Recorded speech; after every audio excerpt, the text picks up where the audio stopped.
आजिर शिक्षित युव समाज बापा माँ को कोण ठेसा देउथुवा बेले एमिति भी पिला रहिछंती जहांको प्रचेष्टारे एक नियारा अंदाजरे बापांको जन्मदिन पालन करा जायछि। केन्द्रापड़ा जिला पटामुंडाईर बड़ मूल बसंत अंचलर वरिष्ठ समाजसेवी मधुसूदन पात्र 92 वर्ष बयस पदार्पण करिछंती। श्री पात्र जने समाज संस्कारक और परोपकारी व्यक्तित्व भावे समग्र अंचल में बेस परिचित। तांको जन्म दिवस रे तांकर दीर्घ सुस्थ निरमय जीवन कामना करी तांको परिवार पक्षरु जन्मदिन पालन करा जायछि। स्वरतीर्थ संगीत परिवेषण अनुष्ठान पक्षरु एक आध्यात्मिक भजन परिवेषण कार्यक्रम आयोजन करा जिबा सह विभिन्न संगठन पक्षरु तांको संबर्धना दिया जायछि। आयोजित एही स्वतंत्र उत्सव प्रवचक ऋषिकेश रथंक पौरोहित करथिबा बेले केन्द्रापड़ार प्राक्तन जिला परिषद अध्यक्षा गीतांजलि सेठी, अवसर प्राप्त शिक्षाविद सुकांत त्रिपाठी, प्रदीप किशोर महापात्र, बेतार शिल्पी संगीतज्ञ रवीन्द्रनाथ मिश्र और सांबादिक माने जोगदेई श्री पात्रंक दीर्घ जीवन कामना करथिले। एही उत्सव को मनमोहन संग्राम सिंह पात्र, संयुक्ता पात्र, कुंजलता पात्र, ममता पात्र, सस्मिता पात्र, ज्ञानरंजन पात्र प्रमुख परिचालना करथिले। विशेष भाव इमरजेंसी समय कारावरण करिथिबा केन्द्रापड़ा अंचलर व्यक्ति को एही अवसर संबर्धित करा जायछि।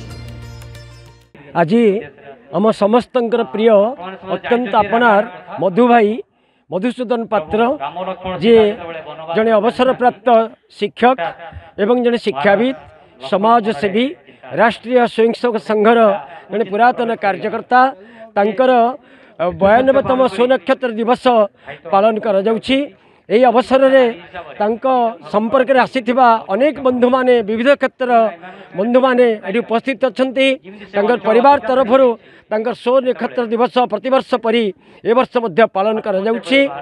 मैं आशा करी ये जो कार्यक्रम ये जे केवल होउछि ता नुहे, ओडिशार विभिन्न जगह आजिकल पिला माने पितामाता जन्मदिन पालन करुछंती। जेपरि बापा माँ माने 16 वर्ष पर्यंत तेमान पिलामानकर जन्मदिन पालन करुथिले, सेहि भली आज मध्य अनेक जगह पिला माने बापा माँ जन्मदिन पालन करुछंती। यह एक शुभ सूचना, यह समाज पई एक उत्तम वार्ता। मु अशोक कुमार राउतरे रघुनाथपुर मूल बसंत रे जो कार्यक्रम प्रति वर्ष होउछि आपण मान सहित भी देखा हुए, परिचय हुए। ये गोटे आमर वरिष्ठ जो माने नागरिक अच्छी जो मानकर समाज प्रति अवदान अच्छी से गोटे परिचय दबा सम्मानित करवा गोटे अवसर सृष्टि कराई, गोटे सुजोग सृष्टि कराई एवं आमर से परिवार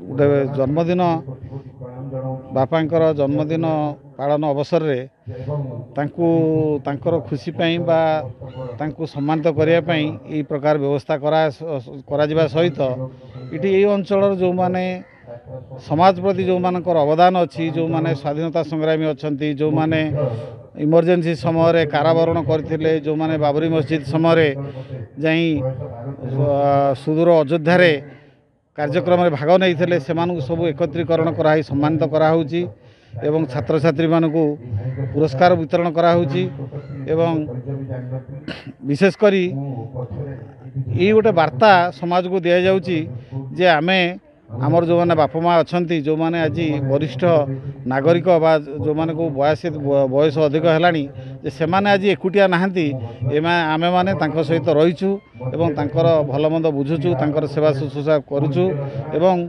समस्ते यही प्रकार परिवार जो बंधनता सेटा आमे ठीक भाव में पालन करने दरकार। यही वार्ता आज समाज को दि जाऊँगी।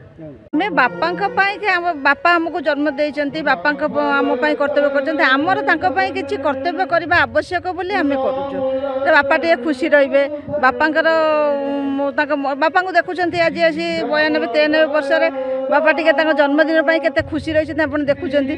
तांकर एई भली कार्यक्रम करले टे खुशी रहिबे, टिके सुस्थ रहिबे, समस्त मन पकड़े से कार्यक्रम करुँ। आम कौन वार्ता कौन ये दवापाई से करूँ। पटामुंडाईरू नरेंद्र धड़ंक रिपोर्ट, निरपेक्ष न्यूज।